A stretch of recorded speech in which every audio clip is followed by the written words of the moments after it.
कितनी बड़ी राहत मिली होगी, कितने बड़े संकट से बचाया उन्होंने।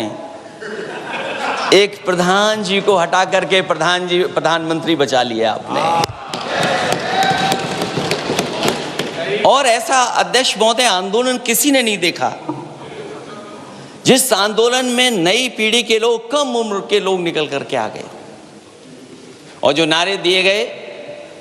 ये सरकार पिछले कई वर्षों से नकारात्मक प्रचार पर टिकी हुई थी, नकारात्मक राजनीति करती थी और न जाने कितने हजार करोड़ रुपए खर्च किए होंगे सरकार ने नकारात्मक राजनीति के लिए।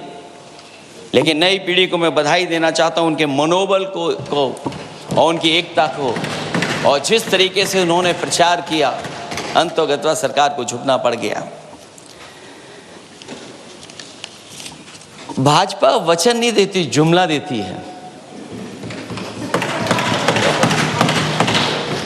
तो मुझे उम्मीद है कि सभी युवा नौजवानों का जो मांग की है उन्होंने, उन सभी मांगों को सरकार स्वीकार करेगी। और सरकार ये भी स्वीकार कर लिया होगा कि कोई दल मजाक में बना तो कितनी बड़ा दल बन गया। जो कोई चीज मजाक से शुरू हुई वो कितना सीरियस हो गई, और इतना सीरियस हुई कि हमारी सरकार लोकतांत्रिक हो गई कि जो उनको धरने पे बैठने दिया। सरकार लोकतांत्रिक थी कि उन्हें धरने पर बैठने दिया। हमने वो भी समय देखा है कि जहां पर धरने पे नहीं बैठने दिया, वर्षों वर्ष लोग बैठे रहे धरने पर, उनकी सुनी नहीं गई।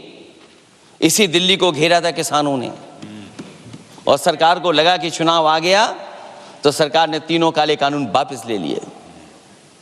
जब सरकार घबरा जाती है, डर जाती है, तो सरकार स्वीकार कर लेती है। इसीलिए वो नारा मुझे अक्सर याद आता है कि झुकाने वाला चाहिए, सरकार भी झुकती है। जो विषय लाया गया है कि prevention of unlawful means act, सरकार को कम से कम ये बताना चाहिए था कि 2024 में जब ये लेकर के आए थे तो आज 2026 में कैसे पेपर लीक हो गया। और केवल गिनती के 1-2 पेपर लीक नहीं हुए हैं। ये ऐसा आंदोलन रहा जिसमें माँ बाप और नई पीढ़ी के लोग सब जुड़ गए। अगर हम ये माने कि 20 लाख बच्चों ने परीक्षा लिखी थी और उनके घर परिवार के सदस्यों को हम उसमें जोड़ दें, दादा दादी, माँ बाप और परिवार का कोई सदस्य, तो 5 लोग प्रभावित थे। और 5 गुणा 20, 1 करोड़ लोग नाराज हुए सरकार से। और अक्सर हम पॉलिटिकल लोग हैं, हम लोग जानते हैं जब कभी आंदोलन करते हैं तो कितनी तैयारी करानी पड़ती है, गाड़ियों का इंतजाम, खाने का इंतजाम और इंतजाम। लेकिन ये पहला आंदोलन देखा कि जिसमें माँ बाप भी जुड़ गए और कहा कि जाओ बच्चों आंदोलन करो, हम आपके साथ हैं। ये पहला आंदोलन ऐसा देखने को मिला है। और केवल दिल्ली में नहीं हुआ ये, केवल दिल्ली में नहीं हुआ ये। अगर ये बात गलत है, अगर ये बात अध्यक्ष महोदय गलत लग रही है, तो देश के होम मिनिस्टर साहब को ले आइए, वो सब एक्सप्लेन कर देंगे।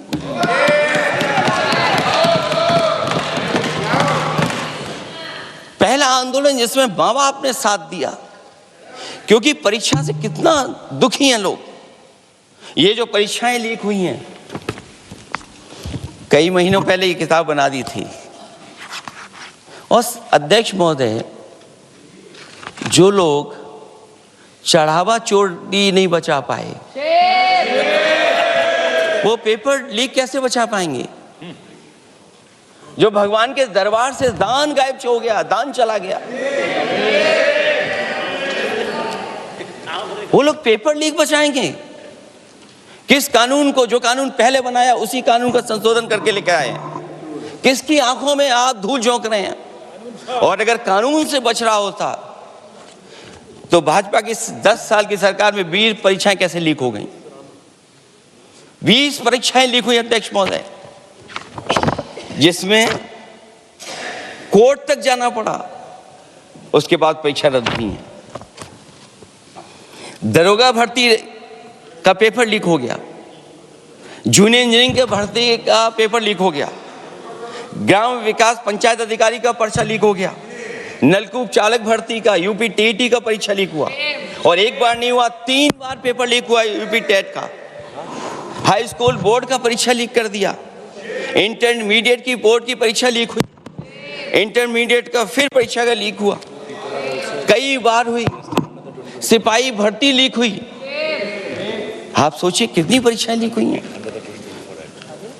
और नीट परीक्षा कोई पहली बार लीक नहीं हुई, दोबारा लीक हो गई, कानून बनने के बाद लीक हुई। सहायक प्रोफेसर भर्ती लीक है, लेखपाल भर्ती लीक हुई।